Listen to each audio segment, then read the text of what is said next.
The WNBA felt the tremors of controversy recently when news emerged about a referee's alleged targeting of Caitlin Clark.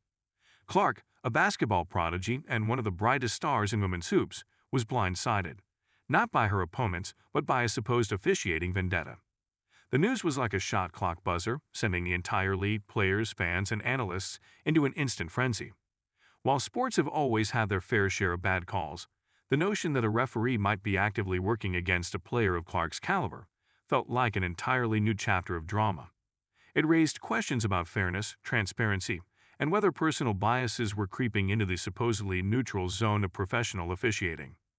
But before we proceed further, don't forget to smash that like button and subscribe. From the first whispers of this scandal, the basketball community was buzzing. Caitlin Clark is more than just a player. She's an icon with a loyal following that hangs on her every three-pointer and no-look pass. Her game is something to behold, sharp, relentless, and daring. She's not afraid to challenge defenders, and apparently she's not afraid of referees either. But when it came to light that one of these referees might have been intentionally calling her out, penalizing her more often, looking for infractions where others might see none, the stakes changed. Suddenly, this wasn't just about a questionable call, it was about fairness in the game itself. Clark's reaction was a mix of exasperation and her signature resilience. She didn't rant or point fingers, at least not publicly. Instead, she continued to play with her trademark intensity, knowing every step, every shot, and every word she said on the court would be scrutinized. But fans could see the strain. There were moments during games where Clark's expressions seemed to flash a hint of disbelief, as if even she couldn't quite believe what was happening. She glanced at the referee, perhaps with a slight eyebrow raise, a look that said, "Really?"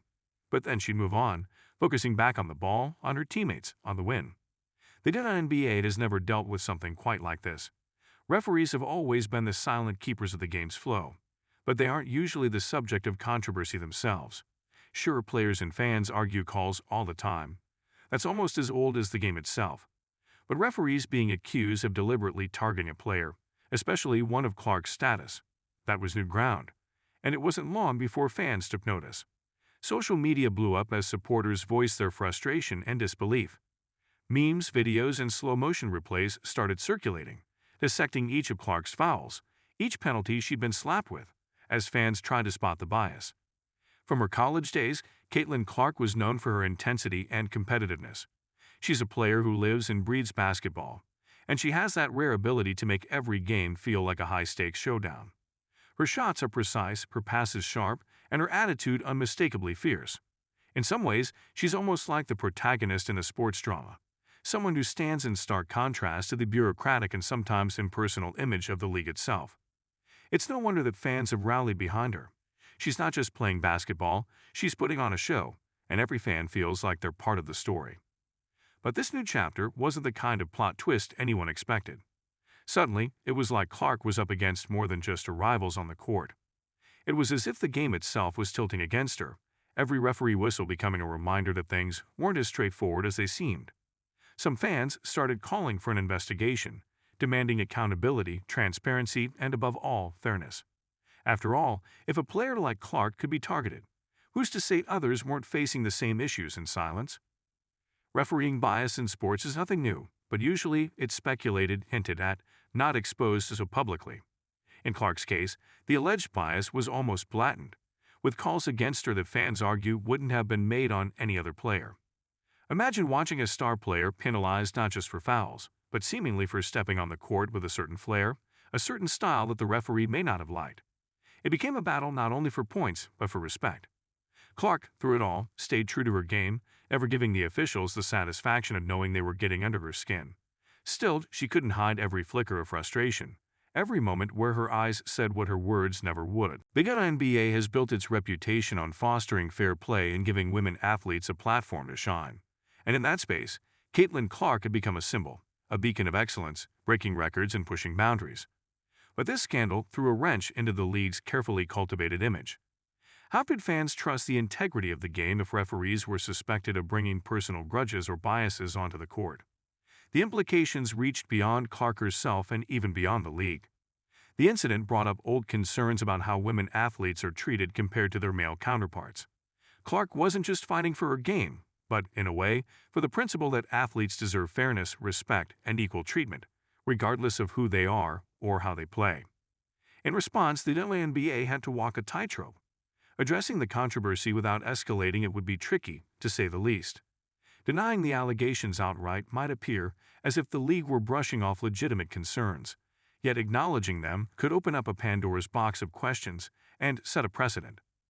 The league found itself in a unique bind, knowing that every statement would be dissected by the same fans and analysts who were scrutinizing Clark's fouls. Meanwhile, Clark became something of a folk hero in the drama.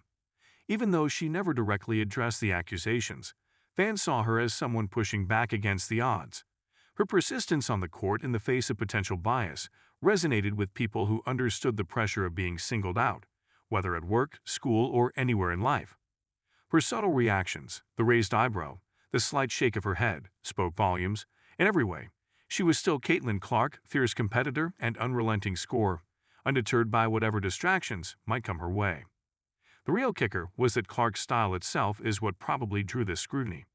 She's not a player who fades into the background, she dominates it. And sometimes, that kind of presence can make waves that not everyone in authority likes. It wasn't lost on fans that Clark's style of play is assertive, that she's known for celebrating her shots, for intense expressions after a good play. Some speculated that it wasn't the technical aspects of her game being punished, but her personality, her flair, her refusal to tone it down. This, they felt, was an attempt to put her in her place, to remind her of who held the whistle and, by extension, the power. This incident also threw light on the pressures and nuances of refereeing in the WNBA.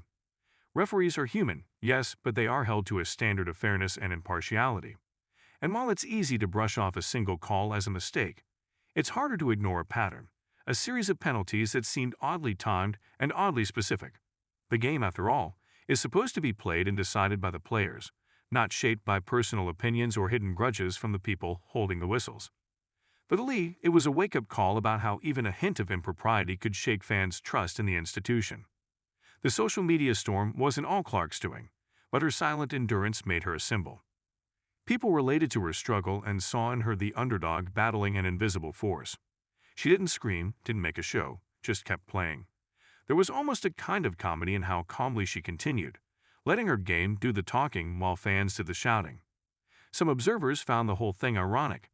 Here was a player who had taken her career by storm, practically rewriting what it means to play in the WNBA, and yet now she was embroiled in something as bizarre as a potential referee feud.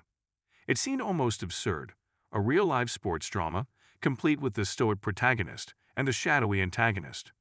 With every game, fans watched even more closely, picking apart each call, looking for signs of bias. Clark, meanwhile, kept up her game, becoming both a player and, in a way, a silent protester. It wasn't just about the score anymore. It was about showing that no whistle could intimidate her. No bias could shake her confidence. Her resilience, her almost defiant persistence, made her an even bigger star in fans' eyes. She was a reminder of why people love sports: the rawness, the grit, the ability to keep going no matter what obstacles stand in the way. Clark's silent defiance also served as a rallying cry for her team and fans alike. Her refusal to let the calls disrupt her focus or alter her game underscored the strength of her character. It's one thing to battle tough opponents. It's another to play through a fog of suspicion and unfair calls. And yet, game after game, Clark remained steady, showing that no amount of whistles could dull her shine.